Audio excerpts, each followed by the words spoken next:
반갑습니다. 부처님 상담법 개론 12번째 강의 시간입니다. 이번 시간에는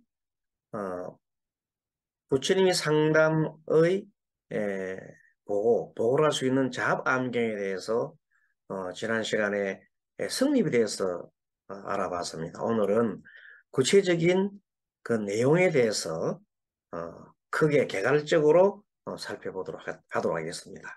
자, 그러면 먼저 화면을 좀 보시고 설명 들어가도록 하겠습니다. 자압안경의 내용을 보면 크게 이제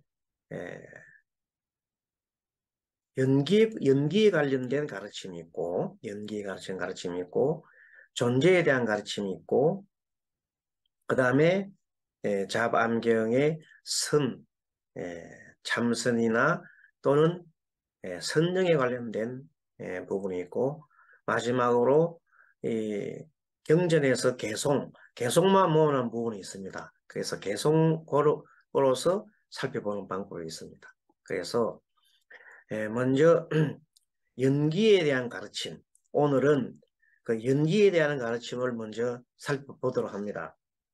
연기라고 하는 것은 이것이 있으면 저것이 있다.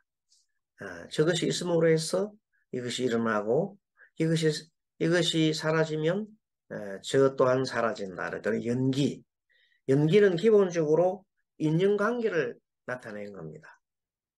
그것을 우리는 연기법이라고 하고 부처님의 가르침의 가장 핵심적인 내용입니다. 그래서 부처님께서는 연기를 보는 자, 열애를 보며 열애를 보려면 뭘 봐라? 연기를 봐라. 연기가 뭐냐면 내 법을 봐라. 이때 법은 연기법을 말합니다. 그래서 부처님께서는 생각하라. 그리고 깨달으라. 그대만의 것이 어떤 것인지 스스로 알 것이다. 그리하여 그대의 삶은 안정되고 편안한 일상이 지속될 것이다. 그것이 나의 가르침이요. 그것이 연기법을 말하는 나의 의무요 목적이다. 그러니까 부처님께서는 연기법을 가르쳐 주시려고 중생들에게 하는 깨달음의 과정을 주신 겁니다. 우리는 흔히들 연기라고 그러지만 연기로 생각하지 않고 보통 우리가 어떻게 생각하냐면 내 감정에 그냥 빠져버립니다. 나의 우울한 감정, 나의 무슨 어떤 감정, 내가 다른 사람보다도 더 뛰어나다는 자만심에 대한 감정, 이런 감정에 빠져버리기가 쉽고, 중간중간 어떻게 해서 이런 일이 일어난지에 대해서는 잘 알려고 하지 않습니다. 내가 만일에 우울한 감정이 생겼으면, 내가 현재 마음이 우울하구나. 왜 내가 이런 우울한 감정이 생겼지? 이렇게 해서 나름대로의 이걸 봐야 되는, 살피고 원인을 살피고 해야 되는데 그것을 하지 않고 그냥 단순하게 우울하다는 그 감정에 쉽게 빠진다는 것. 모든 행동이나 어떤 일이 있으면 그 일이나 행동이 있으면 그 주변에는 반드시 그 아래에 뭐가 있다? 반드시 그 속에 연기가 들어있다. 연기의 원칙이 들어가 있다. 그래서 부처님의 말씀은 듣는 이의 눈을 열어서 불사의 삶을 사게 한다. 불사라고 하는 것은 죽지 않은 삶인가요? 윤회를 하지 않는 삶. 윤회를 하지 않으면 태어난 거 없고 죽지도 않잖아요. 그걸 우리가 불사의 삶이라고 그래요. 그런 삶을 살 수가 있게 한다. 그래서 이 부처님께서는 이런 말씀하셨습니다. 연기법은 내가 지은 것이 아니다. 그렇다고 다른 사람이 지은 것도 아니다. 내가 이 세상에 태어나거나 말거나 그것은 항상 법의 세계로 그대로 존재한다. 열애는 이 법을 스스로 깨달아. 평등하고 바른 깨달음을 이루어 사람들을 위해 분별하고 연설하고 개발하고 현시한다. 이 내용이 바로 잡아안경 제299경에 나오는 내용입니다. 이 내용이 너무 중요한 내용입니다. 세계를 이해하는 원리로서 제시된 것이 바로 연기법입니다. 모든 것은 연기한다. 연기한다는 말이 다른 말로 하면 관계한다는 뜻이에요. 모든 것은 나 혼자만 있는 게 아니라 항상 관계해서 원인과 결과 관계해서 하나의 현상이 생기기도 하고 어떤 관계로서 모든 것이 변해서 나아가기도 하는 겁니다. 뭐든 간에 그렇다는 거예요. 뭐든 간에. 근데 우리는 이 연기를 갖다가 자꾸만 잊어버리고 단순하게 현재 나타나 있는 현상에만 집착하고 거기에만 붙들리려고 하기 때문에 고통이 일어나는 겁니다. 잡안경 속에서 부처님은 사람들에게 삶의 의문과 고민을 들어줍니다. 그리고 함께 슬퍼하기도 하고 또 밝은 투명한 길을 주기도 합니다. 그래서 부처님은 법도 되고 스승의 모습도 되고 그렇습니다. 그래서 경제는 이해하는 논리가 아니라 이해를 하는 게 아니라 행동의 바른 지침이 되는 겁니다. 바로 지금 행동하는 겁니다. 지금 예를 들어서 제자들이요 숨을 들어 마시고 내쉬어 보라고 그래요. 숨 들어 마시고 내쉬어. 그건 이해가 아니거든요. 바로 그냥 하는 겁니다. 숨 들어 마시고 내쉬고 숨 들어 마시고 숨 들어 마실 때는 숨 들어 마시는데 집중을 해야 됩니다. 내쉬고 내쉴 때 내쉬는 호흡에 집중합니다. 이렇게 호흡에만 집중을 해도 마음이 굉장히 평안함을 느낄 수가 있습니다. 이것은 이론이 아닙니다. 바로 행동입니다. 그래서 이것을 호흡 수행이라고 하는 겁니다. 행의 밑바탕에는 반드시 연기가 있다. 그래서요. 연기는 삶의 존재이고 구조이며 시간을 총체적으로 표현해. 이 시간을 총체적으로 표현할 때는 연기만큼은 좋은 게 없어요. 모든 것이 원인이 있고 조건이 있고 결과가 있어서 나타나는 거잖아요. 연기를 깨달으면 참으로 삶을 전체적으로 보는 시각을 가지게 됩니다. 연기를 깨우치지 않으면 그냥 내 기분에만 쌓여 살아요. 우울한 기분, 우울한 감정. 그래서 막 고함을 치고 막 난리를 지기잖아요. 그런데 연기를 알게 되면은 모든 것이 그 속에 원인과 결과가 숨어 있잖아요. 인간적 갈등이 일어나는 원인에는 뭐가 있어요? 그 나라고 하는 아상, 내가 최고다는 생각, 또 상대도 마찬가지였지만 그 생각이 똑같은 대등한 상에서 일어나게 되면 한치의 양보도 하지 않고 내가 잘났다고 싸우는 바람에 끝없는 갈등이 생길 수밖에 없습니다. 그래서 원인과 결과를 따지지 않고 내가 잘났는데 너가 잘못했는데 이런 식으로 하면은 끝없는 이 갈등의 수레바퀴 속에 들어가 버리고 맙니다.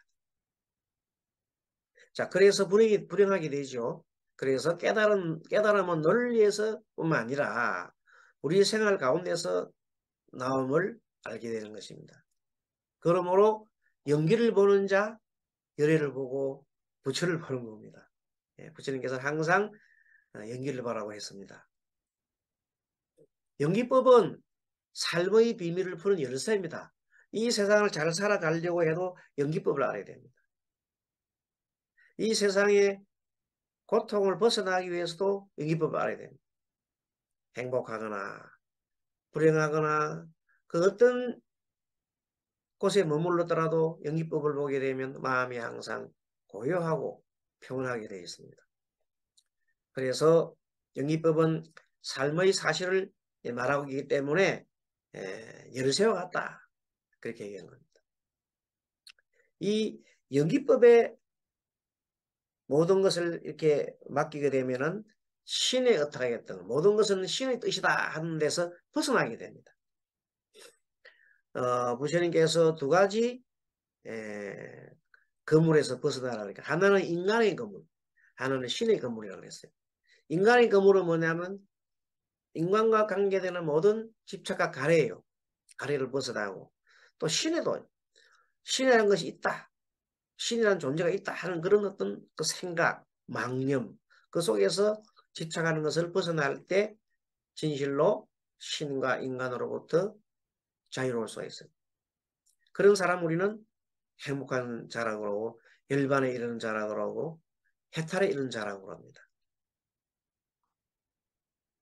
그래서 더 이상 이제 후유가 없다.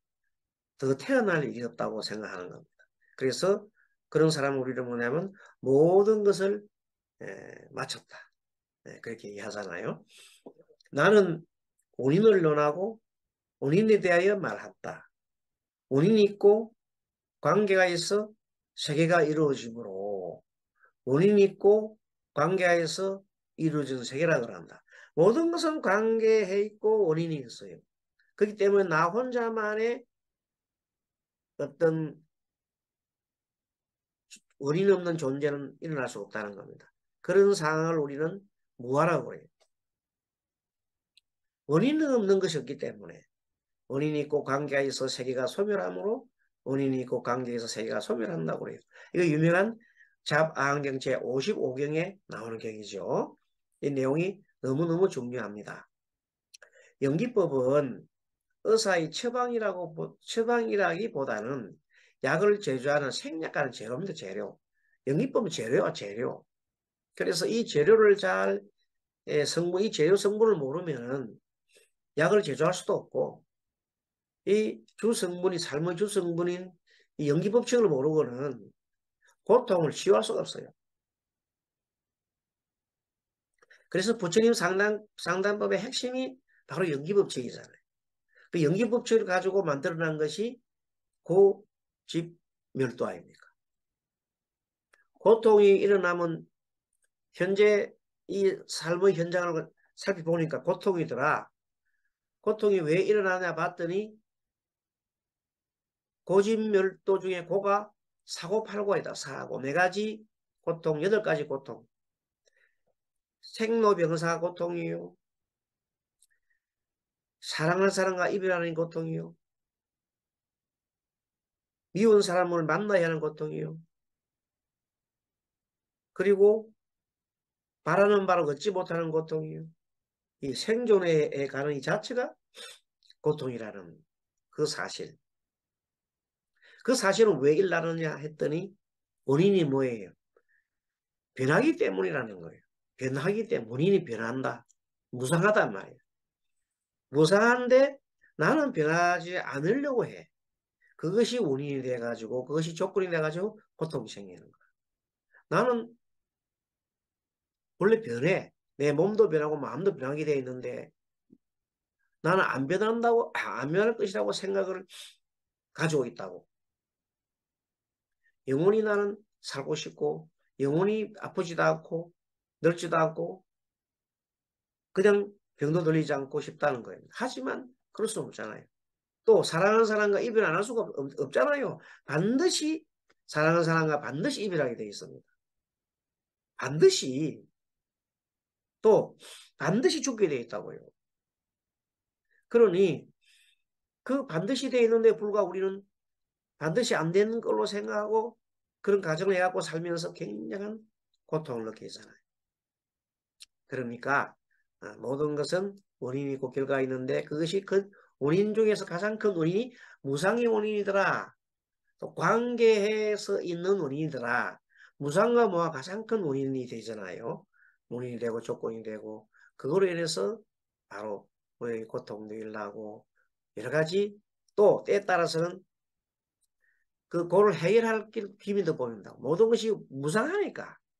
무상하기 때문에 변화하겠단 말이에요. 무상은 변하거든. 무상하게 변할 수 있지. 내가 영원히 내 고통이 있는 게 아니다 말이에요. 뭐 하면 내가 갖고 있는 나의 무상성, 예. 무상성 자체를 없앨 수는 없잖아요. 그러나 내가 그 집착을 하지 않으면 고통을 집착하지 않으면 그가 사라지게 된다는 겁니다.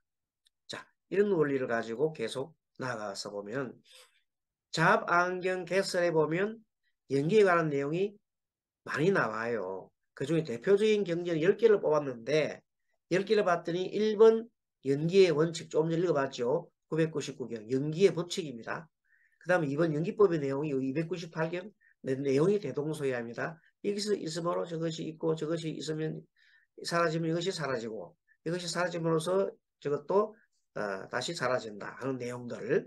그런 내용이 연기의 법칙 299경, 연기의 내용 298경 내용과 비슷합니다. 3번 원인을 논하고 말한다 53경. 이것도 벌써 원인이 있고 그 원인이 가장 큰 원인이 뭐예요? 모든 걸 모르는 것.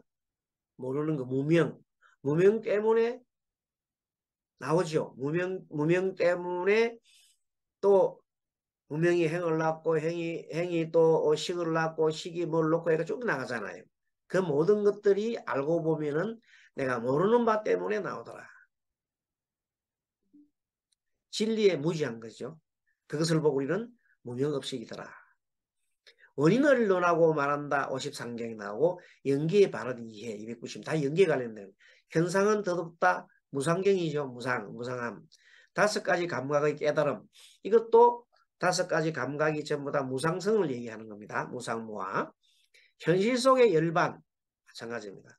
열반은 나의 그 감정 현실 속에 일어나는 나의 모든 무상과 무아의 그것을 터잡아서 거기에 일어나는 집착을 놓을 때 열반을 성취할 수 있습니다.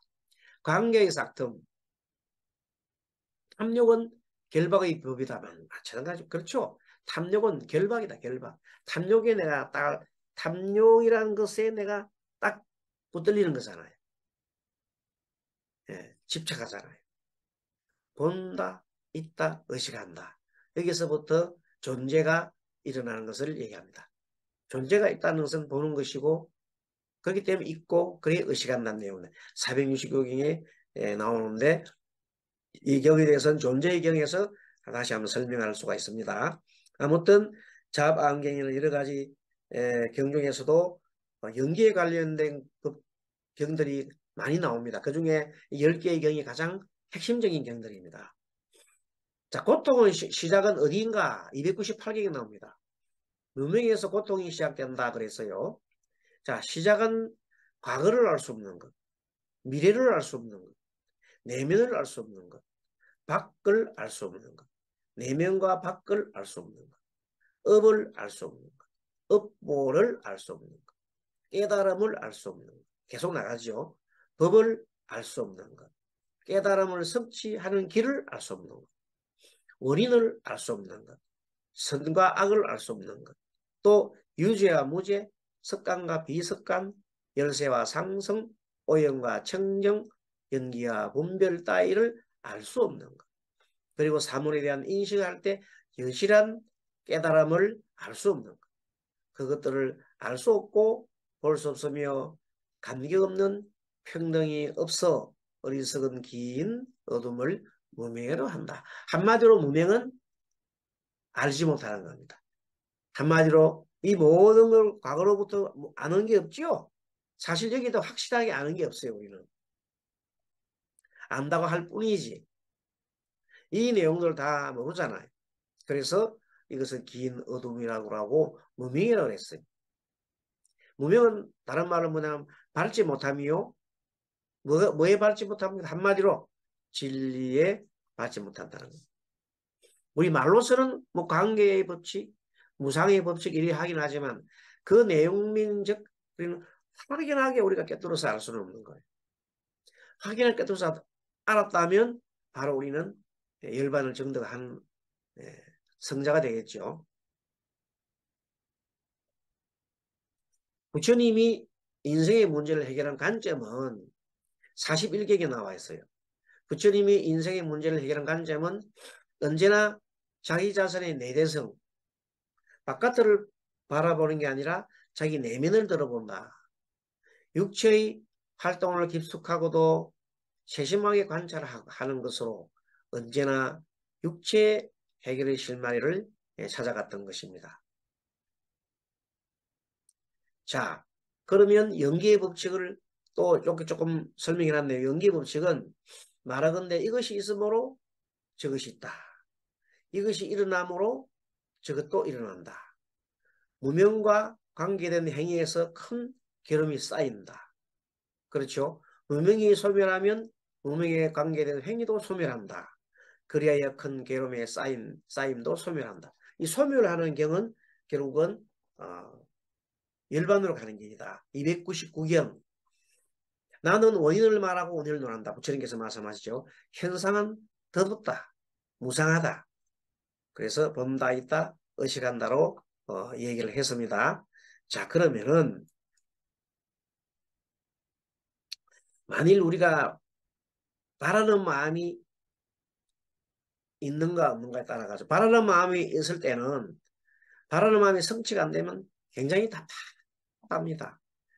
만일 가슴이 답답하다면 먼저 육체적으로 활동을 잘 살펴보면 왜 내가 마음이 답답하지? 하고 가만히 골똘하게 생각해봐요. 그럼 먼저 육체적인 것도 봅니다. 아, 내가 밥을 너무 많이 먹었나? 아니면 내가 뭘 했나? 하고 자기 육체로만 점검합니다. 내가 병이 좀 있었나? 그것도 아니단 말이야. 그러면 그때부터 내가 도대체 어떤 감정이 일어났는가를 어떤 또 생각을 했는가를 이제 이렇게 찾아봅니다. 그래서 무엇에 내가 집착을 했지? 그리고 난 다음에 바라는 마음이 있었는데 그것이 이루어지지 않았으니까 내가 짜증났는가? 그렇겠군. 그러면 답답해 할 수도 있겠구나 하면서 내가 뭘 바라했지? 하고 바라는 걸 딱 보면 순간적으로 딱 나옵니다. 아, 내가 이걸 바랬구나. 그 바라는 마음이 복이 따라가도 바라는 마음은 될 수도 있고 안 될 수도 있어요. 항상 우리 바라는 대로 다 돼야 된다는 생각 때문에 우리는 괴로운 겁니다. 바라는 바대로 될 수도 있고 안 될 수도 있는 거예요. 안 돼도 그게 안 됐는가 보다 이렇게 하면 되고 근데 꼭 돼야 된다고 생각하는 사람이 있으면 그것은 굉장히 예, 답답한 마음을 가질 수밖에 없는 겁니다. 자, 그래서 우리 존재의 실상을 앞으로 여기서부터 한 걸음 더 나아가면 예, 그 이제 연기 법칙에서 한 걸음 더 나아가면 존재의 실상으로 나아가게 되어 있습니다. 그 존재의 실상이 뭐냐 이 말이에요. 사람은 존재하는데 이 존재할 때만 존재하는 거예요. 무슨 말인가 하면 왜? 사람의 존재는 무성하기 때문에 언젠가는 사라지고 말 것이거든. 그 현재 생명체가 있는 한 존재하는 거예요. 생명이 없으면 존재할 수가 없잖아요. 그러니까 존재의 실상이라는 것은 생명체가 있을 때 있는 것이고 그 존재라는 것은 원래 실상이 남나? 원래 존재는 실상이 없는 거예요. 왜? 무성하기 때문에. 무성하기 때문에 그 존재의 실상이 없는데도 불구하고 우리는 존재가 있다고 생각하고 그게 빠지가 있는 거예요. 그러나 존재 실상 없다. 왜? 모든 것은 무상하여서 다 사라지고 말 것이거든. 그 우리 삶의 조건에 영향을 주는 것도 보면 항상 우리는 존재에 대해서 너무 뭐합니까? 그에 대해서 집착을 한단 말이에요. 존재에 대해서. 자식에 대해서 집착하고 또 아내에 대해서 집착하고 또 돈에 대해서 집착하고 모든 걸 집착하는데 사실 그것이 아내도 돈도 또 자식도 실체가 없는 거예요. 원래 그거는. 근데 우리는 실체가 있다고 생각하고 살아가고 있는 거예요. 그것이 우리의 딜레마입니다. 현상은 본질이 없다. 형상. 여기서 현상이라고 나타나는 바 모든 조건과 인연관계에서 만들어져 있는 이 만들어진 존재는 항상 함이 없어요. 항상함이 없어요. 언젠가는 사라지고 만단 말이에요. 근데 불구하고 이 사라지도 여기에 대해서 내가 집착하고 있는 거야. 예를 들면 내가 굉장히 어떤 화가 났어. 그 화라고 하는 존재가 원래 없다니까. 근데 불구하고 화에 내가 매달려 있어. 나는 지금 화가 났어. 저놈 때문에 내가 화가 났어 하고 계속 그걸 붙들고 늘어져 있는 거야. 그날 알고 보면 그거는 아무것도 아니거든. 내가 누구한테 누가 나를 모욕을 했어. 모욕을 했다고 하는 순간 모욕이라 하는 그 자체가 원래가 뭐가 없어요. 실상이 없다니까. 모욕이라는 것 자체는 실상이 없고 그게 생각일 뿐이에요. 내가 모욕을 당했다는 생각일 뿐이에요. 알고 보면 아무것도 아니에요. 그거 탁 넣는 순간 정말로 마음이 편하단 말이야. 그럼에도 불구하고 사람들은 내가 뭘 당했다, 내가 어떤 걸 당했다 계속 내를 기준으로 해가지고 내가 어떤 위치에 있는데 내가 이걸 당했다, 나는 뭘 했다 계속 끄달린다. 알고 보면 참 어리석은 존재란 말이야. 그래서 부처님께서는 그 어디에도 뭐 할 바가 없다, 집착할 바가 없다고 그랬잖아요. 그런데 우리는 그 부처님 가르침을 자꾸 잊어버려요. 잊고 난 다음에 자꾸 뭐가 있는 것처럼 존재가 있는 것처럼 생각하고 계속 뻗들어매는 것이 우리의 현재 가아 어리석은 실상입니다. 그건 존재 실상은 원래 없다 이 말이에요. 자, 의식이 없으면 존재도 없다 이 말. 생각이 없으면 존재도 없어요. 그렇게 만일에 내가 무슨 생각? 내가 저 사람한테 뭘 당했다? 어? 나의 명예훼손을 당했다? 명예훼손 당했다고 생각하는 자체가 생각 자체가 어리석은 거예요. 명예가 훼손이 있는 것도 아니고 원래 명예훼손이 없는 거예요, 원래가. 근데 어떤 사람이 내가 나를 욕했지 않나? 저 사람이 나를 욕했지 않나? 하지만 그 욕 자체가 실성이 없다니까 그게. 알고 보면 아무것도 아니야. 그 한 생각일 뿐이에요. 그 한 생각에 내가 놀아나고 있는 거예요. 그 한 생각 탁 넣으면은 내가 고발할 이유도 없고 고소당할 이유도 없는 거예요. 아무것도 아니라니까. 그런데 사람은 그걸 가지고 죽기살기로 매달리잖아요. 그 부처님 가르침과 동떨어진 겁니다. 그게. 자, 우리가 공부를 할 때는 그런 걸 공부하라고 하고 있는 거거든. 존재와 그래서 신은 있는가 하고 누가 물었어요. 여러분 어떻습니까? 신이 있습니까? 없습니까? 어떤 사람이 나 없어. 있어. 둘 중에 하나라고 하겠죠. 어떤 사람이 정말 신에 대해서 확실한 우리 생각을 해봅시다. 독일의 우리 유학생들이 신학도 유학생들이 우리나라에 왔어요. 한국에 유명한 비교 종교학자가 있는데 신학자가 있어요. 그 사람한테 가서 이제 질문했습니다. 독일에 있는 유학생들이. 교수님, 신은 있습니까? 아니면 없습니까? 이렇게 물었거든요. 그랬더니 그 교수님이 하는 말씀이 딱 얘기합니다. 신은 있다고 생각하는 자에게는 반드시 신은 있고, 신이 없다고 생각하는 자에는 신은 반드시 없다. 이렇게 얘기를 했습니다. 그게 무슨 말인가? 모든 것이 마음이란 뜻이에요. 마음으로 신이 있다고 확실히 믿으면 신이 있는 것이고, 마음이 열어서 신이 없다고 믿으면 확실히 없는 거예요. 그럼 이것을 가지고 부처님께서 이런 믿음을 가지고 부처님께서 많은 제자들을 상담을 했단 말이야. 한 예를 들어 볼게요. 부처님의 나이 많은 제자가 80이 넘은 제자가 이제 부처님한테 와서 얘기를 합니다. 부처님 지금 요즘 저는 너무 두렵고 힘이 듭니다. 그렇게 얘기를 합니다. 80이 이제 넘은 제자예요. 부처님이 장자여 왜 그렇게 두렵고 또 괴로운가 물었더니 부처님 제가 지금 나이가 많아서 곧 죽을 텐데 죽으면 어디로 태어날지 몰라서 괴롭습니다. 죽으면 어떻게 될지 몰라서 괴롭습니다. 불안합니다. 이렇게 얘기를 한 겁니다. 이 얘기는 우리도 해당하고 우리의 많은 불자님들도 해당하는 사람입니다. 노인들 다 해당합니다. 부처님 이런 말씀하실 때 부처님이 질문합니다. 꼭 그대로 앞으로 얘기를 하시면 그분들한테 아주 편안함을 줄 수 있다 이 말입니다. 부처님께 이렇게 얘기합니다. 그대여 만일 나무가 있다고 하자. 나무가 있다고 하자. 이 나무 밑둥을 자르면은 어디로 넘어가는가 하고 부처님께서 묻습니다. 그랬더니 장자가 막 생각해 보니까 부처님이 밑둥을 자르면은 조금이라도 나무가 기운 쪽으로 넘어가겠습니다. 그렇게 얘기를 합니다. 그랬더니 부처님께서 그렇다. 그게 바로 진리다. 그게 바로 법이다. 이렇게 얘기합니다.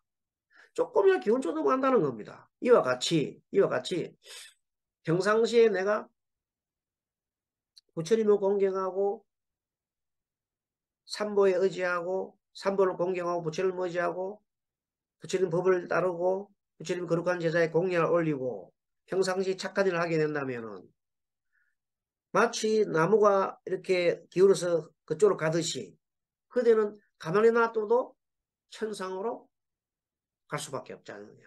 그게 바로 천상 가는 길이니까. 어? 삼보를 공경하고 착한 일을 하면 부처 어디로 간다고 그랬어요? 천상에 태어난다고 그랬잖아요. 부처님께서. 다른 모양의 부처님께서 그랬단 말입니다. 그러니까 바로 그대로 갈 수밖에 없지 않느냐. 무엇이 더 두려운가? 그 말 듣고 나니까 딱 맞잖아요. 그래서 그분이 조금 더 이제 뭘 안 합니까? 의심을 하지 않고 부처님 말씀을 그대로 믿고 편안한 임종을 맞이했다는 말씀입니다. 이 짧은 가르침인데 너무 중요한 겁니다. 이것이 다예요. 자, 그러면 일반 우리 아미타불을 연물로 해서 극락으로 가자고 하는 정토 법문을 한번 해보겠습니다. 그러면 이렇게 얘기합니다. 똑같이 그 보살님들 얘기해 주면서 보살님들한테 묻습니다. 이렇게 나무를 자르면 어디로 넘어가겠느냐? 그러면 기운 쪽으로 넘어갑니다 하고 그 답을 얻고 난 다음에 그와 이와 같이 계속해서 연물을 하게 되면 임종시에 계속 부처님을 생각하고 부처님이 연물을 하면 어디로 가겠느냐 물어보면 백이면 백 전부 다 극락 갑니다 그럽니다. 그래 그게 바로 법이다 이거요. 그게 법이요. 그러면 그 사람 극락 갑니다. 확실히 갑니다. 추호의 믿음, 추호의 의심도 없이 간다는 거예요. 그게 법이라니까. 그게 부처님 가르침이라니까. 근데 만약에 여기서 어떤 사람이 스님 부처님이 아니고 하느님 어떻습니까? 똑 마찬가지라니까. 하느님한테 계속 나는 믿고 하느님 따라가는 똑같이 하늘로 간다는 거예요. 예외가 없어 이거는. 자기가 믿는 바대로 간다는 거예요. 이 원리가 정말로 확실한 법문이에요. 부처님 대단한 법문이에요. 법문이. 근데 이게 어디 나오냐면 우리 잡안경에 나오는 말이에요. 잡안경에 나오는 이 말씀을 그대로 현대에도 그대로 전해주고 모든 곳에 응용할 수 있어요. 기도에도 응용하면 되고 기도 성취에 대해서 응용해도 되고 또 뭐예요? 정토 법문에 응용해도 되고 모든 법문에 응용할 수 있는 게 바로 이 원리입니다. 마음이 조금은 기운 쪽으로 간다는 거.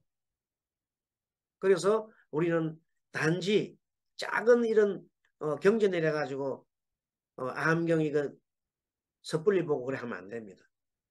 이 경전 속에 어마어마한 뭐가 숨어 있냐면 그런 큰 원리들이 숨어 있어요. 이걸 찾아서 이 보물들을 찾아야 돼요. 그래야 그걸 많은 한 스토리 한 20개 정도만 우리가 딱 머릿속에 있으면 법문 엄청 쉬우기도 하고 실제 많은 사람들 구제할 수 있어요.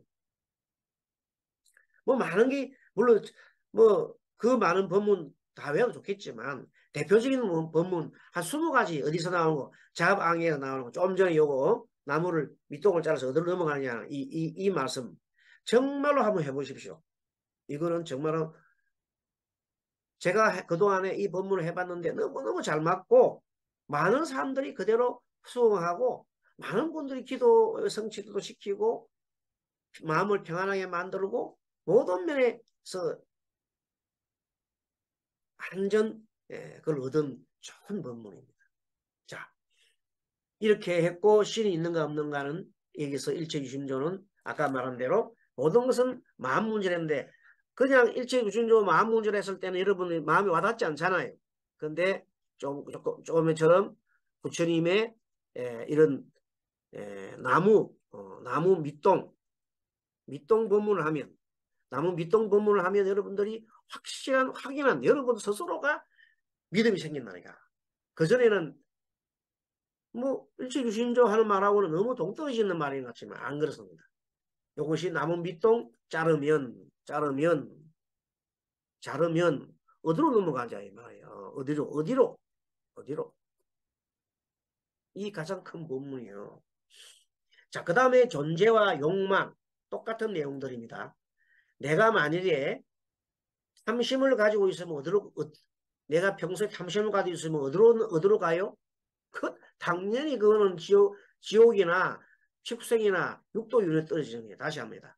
자, 탐심을 가지면 어디로 넘어가? 육도윤회를 벗어나지 못한다는 겁니다. 너무 간단하잖아요. 그래서 우리는 탐심을 줄여야 되잖아요. 그렇게 하라고 부처님이 말씀하신 겁니다. 존재의 욕망. 짐을 벗어버린 사람이 뭐예요? 짐을 벗어버린 사람이 바로 내 욕망을 벗은 자야. 내가 밑동을 쫄을 때게 아이고 이제 나는 욕망 버렸어. 욕망을 버리면은 그냥 후유가 없어. 뒤가 없어.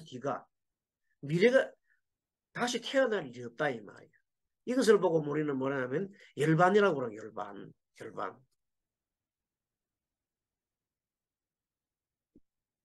그러니까 어떻게 보면 부처님의 단순한 법문, 무상무와 고에 다 법문이 다 있어요. 무상무와 고를 갖다가 완전하게만 이렇게 하면은요, 그 속에 모든 부처님의 84,000 법문이 다 들어가 있어요. 무상무와 고 안에. 이것을 응용하기 나름이야. 그 응용할 때는 뭐냐면 무수히 많은 부처님의 경전을 읽어야 해. 부처님 경전을 읽으면 그 속에서 아까처럼 밑동 자르면 넘어간다. 그 누가 몰라요.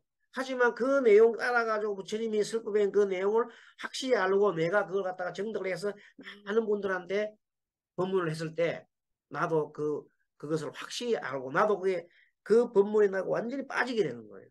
그 법문에 내가 하나 동화가 돼가지고 이제 누가 뭐래도 나는 뭘 믿어요? 인과의 법칙을 믿는다니까? 보통 우리가 스님들 세계나 불자들이 인과 법칙을 몰라도 정말 그럴까봐 하는 생각을 많이 해요. 그런 사람들한테 이 법문, 밑동 자를 때 넘어가는 그 법문을 확실히 하시면은 내가 거기에서 확실히 믿으면 그다음부터는 이것처럼 내가 조금만 마음이 그걸 하게 되면 나는 그거 들어가겠네. 그런 사람이 어찌 다른 사람들을 욕하고 폄하하고 그러겠어요. 그럼 다른 사람 폄하하고 욕하면 내가 어떻게 돼? 내가 지옥 가고 내가 다른 업을 받는데 어떻게 그걸 하느냐고. 내가 다른 사람한테 자기가 억울한 일 당했다 해가지고 막 고발하고 해봐요. 고발한 그게 잘한 짓이냐? 그 잘한 짓이 아니에요. 그거는 중들이 할 일이 아니야. 그런데 그걸 고발하고 막 그러잖아요. 그것이 뭐냐면 일반 중생심에서 하는 소리거든. 그래 해갖고는 뭐가 없어? 우리가 말하는 마음속에 평화가 일어날 수 없다니까. 그것을 제3, 제4 이런 공부를 통해서 정말로 터득하셔야 됩니다. 너무 다 간단한 답이에요. 근데도 우리가 실천을 못하고 있어요. 괴로움이 쌓이는 것, 이것도 하나의 계속해서 괴로움 쌓인 건 뭐예요? 내가 자꾸 나쁜 일을 자꾸만 하는 거예요. 나쁜 일을 하게 되면 그것이 자꾸 모여서 괴로움이 쌓이는 거 아닙니까? 그 얽매인과 집착, 하지 마라 그랬는데, 싸우지 마라 그랬는데 계속 사람 미워하는 거. 자, 미워하는 생각이 자꾸 늘어나면 집착하잖아요. 집착이 자꾸 늘어지면 그 병이 돼.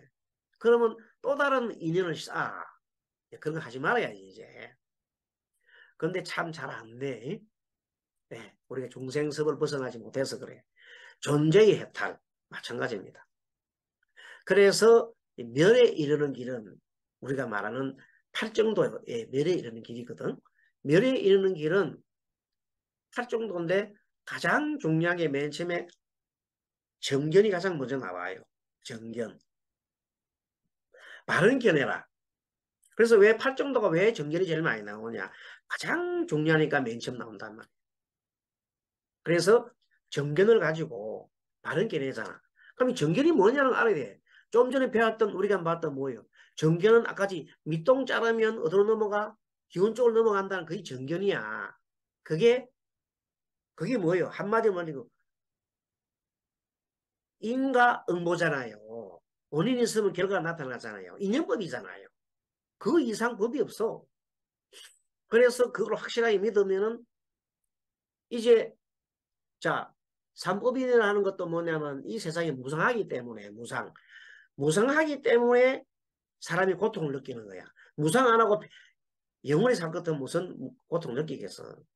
생로병사가 일어나는 것은 무상하기 때문인데 그것 때문에 우리는 고통을 느끼는 거야. 그 다음에 미운 사람과 만남의 고통,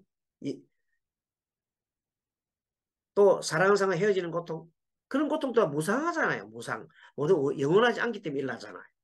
이런 것들이 정견이거든. 그래서 항상 뭐로 봐? 삼법인으로 바라보고 고진멸도로 세상을 바라보는 거예요. 사성제로 바라본단 말이에요. 그렇게 바라보는 거를 정견이라고 해요. 그것이 아까 밑동을 자르면 넘어가잖아요. 그게 원리가 바로 그런 거예요. 그래서 이 정견을 우리가 다 가지고 되면은 그다음부터는 그러니까 정견이 뭐냐? 인연법이요. 내가 인연법을 확실하게 믿으면 정견을 가진 거예요. 그다음부터는 생각의 정사,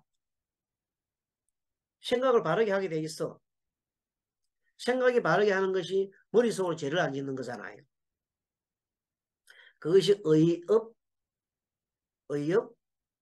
구업, 그 다음에 신업할 때에 의업이라 의업. 의업이 정사야, 정사. 그 다음에 정어, 말이잖아요. 그 다음에 정업은 말로 짓는 거. 정사는 머리로 짓는 거. 정어는 말로 짓는 거. 정업은 행동으로 짓는 거. 그리고 정명은 좋은 직업이잖아요. 바른 직업. 그 다음에 정정진까지가 전부 다 뭐에 해당돼요? 모두 계율을 지키는 게 해당되는 거야. 착한 일 하고 나쁜 일 하지 말자는 게 정정진 아닙니까? 그러면 정사, 정어, 정업, 정명, 정전지는 묶어서 계율이라 계율. 그래서 계율로 보고 이제 정념은 뭐냐면 바른 기억을 해라는 거예요. 무슨 기억?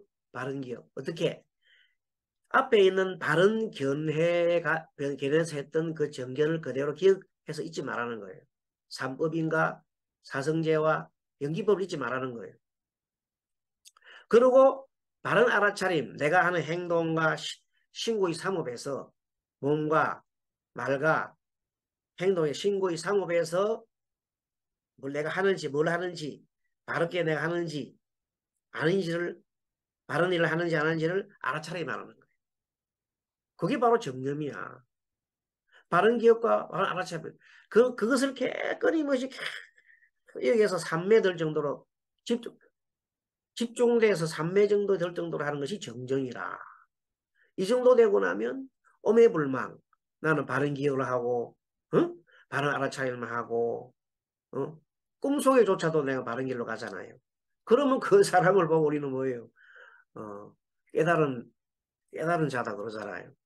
예, 그래서 완전한 꿈속에조차 그렇게 해가면서 자기의 망념을 떠나서 살아가시는 분이 있으면 그걸 우리는 이 모든 한 소식 했다. 또는 모든 것이 이제 실행을 하기 때문에 그분은 모든 면에서 해탈 열반을 하고 있다. 이렇게 보면 됩니다. 우리가 그걸 하고자 하는 겁니다. 근데 잘 안 되지요. 안 되는 이유는 뭐냐면 우리가 업이 많기 때문에. 업. 그래서 우리가 요 팔정도를 닦아가는 거야. 정사, 정어, 정업, 정명. 요거는 다 업이 많잖아요. 업. 이 업을 닦아가야 돼. 그래서 결론은 업을 닦는 걸 우리는 계율이라고 하잖아요. 계라고 그러잖아요. 바른 견해가 있고 계가 있고 바른 견해를 우리가 해라고 해. 해. 예, 요건 계율은 계.